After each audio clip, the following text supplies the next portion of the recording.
জীবনে মাঝে মাঝে এমন সময় আসে যখন হঠাৎ কোনো বিপদ বা কঠিন পরিস্থিতিতে আমরা হতবিহ্বল হয়ে যাই।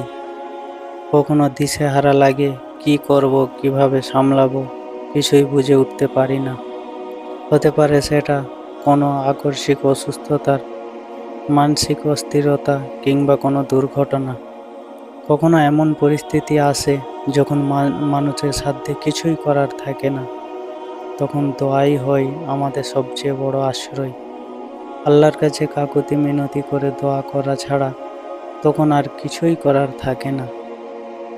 দোয়া মুমিনের শক্তিশালী হাতিয়ার। দোয়া তো শুধুমাত্র প্রার্থনা নয়, দোয়া বিপদ মোকাবিলায় মুমিনের জন্য সবচেয়ে বড় অস্ত্র। তবে শুধু অস্ত্রই শক্তিশালী হলে হয় না, অস্ত্র চালনাকারীকেও তাওয়াক্কুলের শক্তিতে ধীর হতে হয়।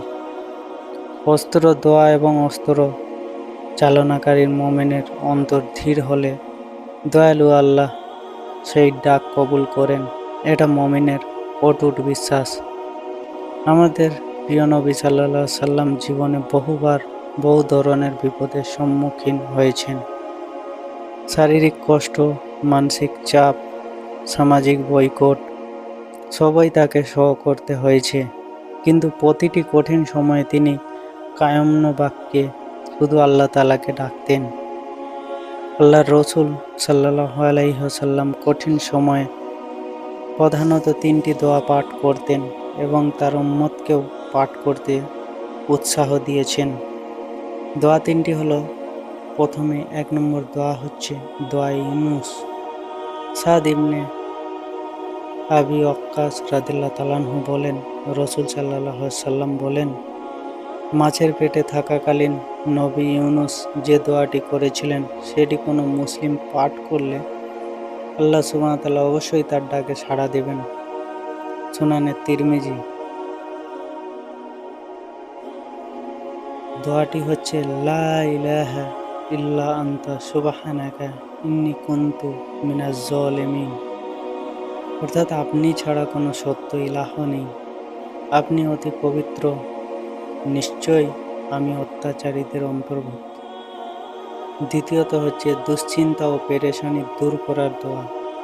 আসমা বিনতে উমাইস রাদিয়াল্লাহু তাআলা আনহা থেকে বর্ণিত হাদিসে আছে, আল্লাহর রসূল সাল্লাল্লাহু আলাইহি সাল্লাম বলেছেন, আমি কি তোমাদের এমন কিছু বাক্য শিখিয়ে দেব না যা তোমরা দুশ্চিন্তা ও পেরেশানি সময় পড়বে?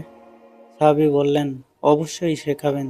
তিনি বললেন, আল্লাহু আল্লাহ রাব্বি লা উশরিকু বিহি শাইয়া। অর্থাৎ আল্লাহ আল্লাহ, তিনি আমার প্রতিপালক, আমি তার সঙ্গে কোনো অংশী স্থাপন করি না। সুনানে আবু দাউদ। দ্বিতীয়ত হচ্ছে কঠিন কাজ সহজ করার দোয়া। আনাস রাদিয়াল্লাহু তাআলা আনহু থেকে বর্ণিত, আল্লাহ রসূল সাল্লাল্লাহু আলাইহি সাল্লাম কোনো কঠিন পরিস্থিতির সম্মুখীন হলে এই দোয়াটি পড়তেন, আল্লাহুম্মা লা সাহলা ইল্লা মা জাআলতাহু সাহলান ওয়া আনতা তাজআলুল হাজনা ইজা শিতা সাহলান। অর্থাৎ, হে আল্লাহ, আপনি যা সহজ করেন তা ছাড়া কিছুই সহজ নয়, আর আপনি চাইলে কঠিনকেও সহজ করে দেন। এটা সহিহ ইবনে হিব্বান।